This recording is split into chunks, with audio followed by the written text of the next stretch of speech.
But since my birthday was in March, Graham said that's why I felt called to the water. Sometimes I think it was just because I like to splash a lot.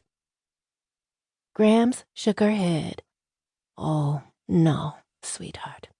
She's not mad at you. She's just... She narrowed her eyes as she listened to Catherine scream and cry from inside. She's just... A bitch? I asked. Grams laughed and nodded her head. Yes, but let's keep that between the two of us. I lowered my head and looked at the necklace. I wish Mama were here. I know. Me too. You think she misses us? Oh, sweetheart, more than you'll ever know. Grams reached into her purse and pulled out a giant seashell.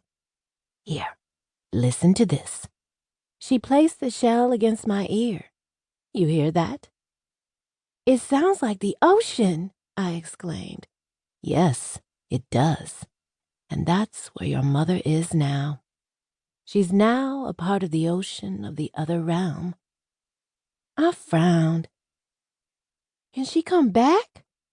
Not in the physical, but when you step into the water, I swear, you can feel her.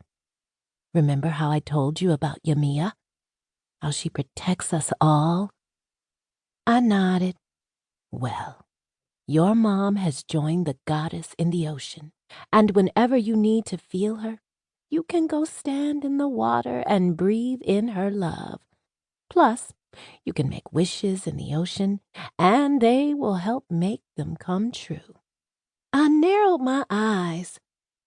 I can feel her in the ocean and make wishes whenever I want to? Whenever. Like now? Grams hopped up from the porch swing, then held her hand out toward me. Right now. I took her hand, and she pulled me up from the chair. She lowered herself until we were eye to eye. I'll race you to the water. The first one who gets there gets to pick their favorite dessert for us after dinner tonight. What's your favorite dessert? Liver and onions. I made a face. Ew, I don't want that. Then you better run fast. 1, 2, 3, go! She shouted. I took off running toward the water as the sun began to get sleepy and the sky looked like cotton candy.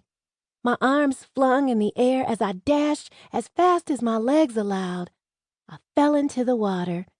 It hit my toes, then my ankles, then my knees.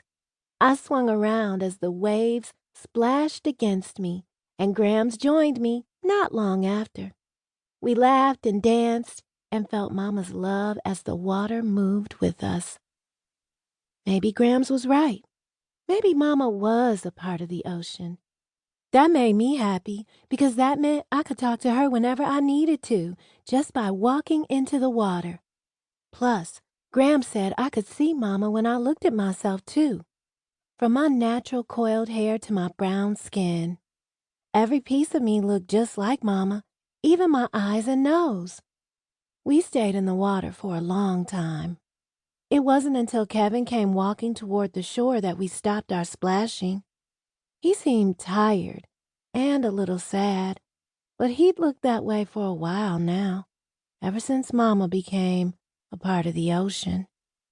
Graham said he was sad because he lost his soulmate in Mama. Even though they weren't married like Kevin and Catherine, Grams was convinced that a soulmate could be a person's best friend. And when a person lost their best friend, it felt like their own heart stopped beating for a while, too. I hoped Kevin's heart would beat again. I didn't like him being sad. Kevin wasn't wearing any shoes as he walked through the sand. His white button-down shirt sleeves were rolled up and his hands were slipped into the pockets of his blue pants. He gave me a kind of smile. A kind of smile was when a person tried to turn their lips into a full smile, but they got tired halfway through and it fell down into a kind of frown. Grams and I stood in the water as Kevin's kind of smile